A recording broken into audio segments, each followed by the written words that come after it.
For me, it didn't start with Twitter. It started many, many years ago when I was a young child. I like to volunteer. I think the first time I volunteered was when I was 14. I was more following with more my country's social issues than worldwide. I noticed about it, but I usually more take follow with our domestic issues. So I cannot really say I'm not really following with the hashtag activism and internationally. I was more follow with Korean issues related in hashtag activism. I really wanted to see how these families have, what are those issues. They really wanted to look for the truth for that, and at the same time, how does the government really react? Not kind of media trying to show to the people how the government do. So those are the two main issues that I'm really following right now on Twitter and mostly Facebook to see what's going on right now in South Korea.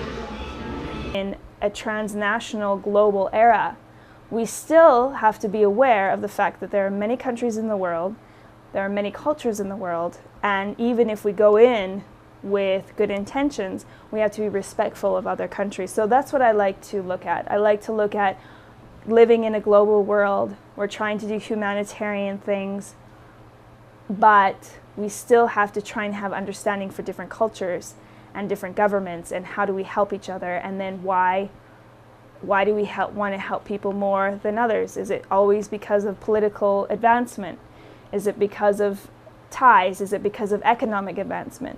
Why are certain issues being ignored right now? I think there are a lot of examples in the world that we can think of. One great thing about hashtag activism is let lots of people know about the issues without paying any money or any efforts.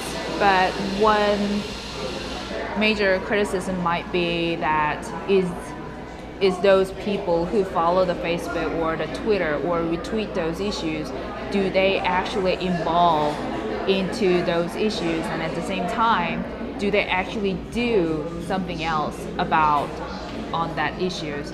I'm quite not sure about they are actively involved on that issues. Some people think that's kind of social trend, so they just follow and see. They wanted to show the other peoples also they are following the social trend, not behind on the social trend. So there might be some of the criticism for that. So that's what I'm thinking about the major criticism could be. At the end of the day, unfortunately, it's a business. So journalists, producers, editors, they have to be mindful of what's interesting to their audience.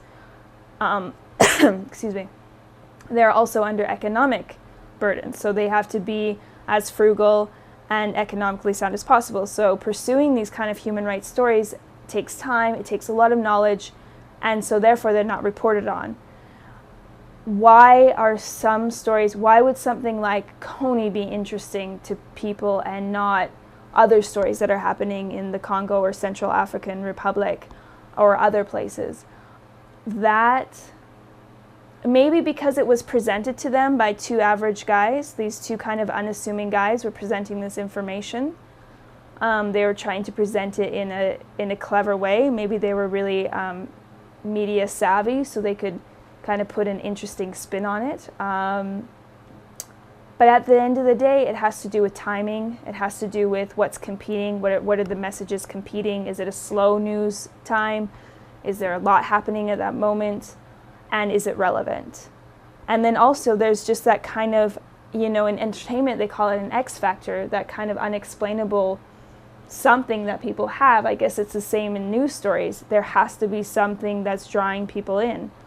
And unfortunately, sometimes the stories, no matter how tragic they are, don't captivate people for whatever reason. So that's something I need to investigate more.